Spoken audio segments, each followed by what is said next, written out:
భాషా భాగాలు. నేను ఈరోజు భాషా భాగాల గురించి వివరిస్తాను.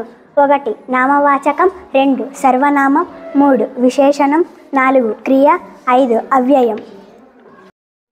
నామవాచకం. నామవాచకం అంటే నదుల పేర్లను, జంతువుల పేర్లను, పక్షుల పేర్లను తెలిపే దాన్ని నామవాచకం అంటారు. ఉదాహరణకు రాము, పనస,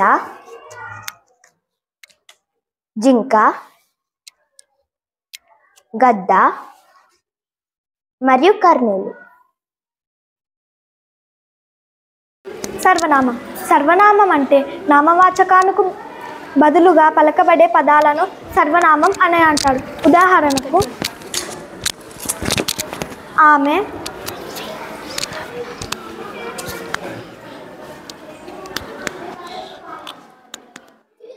అందరూ, వారు, ఇది, అతడు. విశేషణం. విశేషం అంటే నామవాచకం సర్వనామం గుణాన్ని తెలిపేది విశేషణం. పులుపు,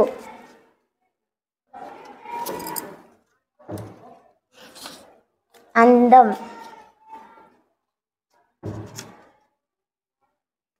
పొగుడు,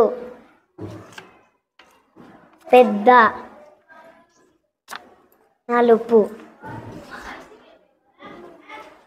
క్రియ పనులను తెలియజేసే పదాలను క్రియ అంటారు. ఉదాహరణ ఆడుతున్నాడు, తిన్నాడు, చదివాడు, నడుస్తున్నాడు, రాశాడు. అవ్యయం. అవ్యయం అంటే లింగవచనకు విభక్తులు కానివి అవ్యయాలు.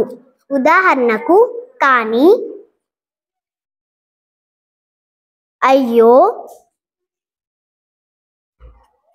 ఓహో, అబ్బో, ఔరా. ధన్యవాదాలు.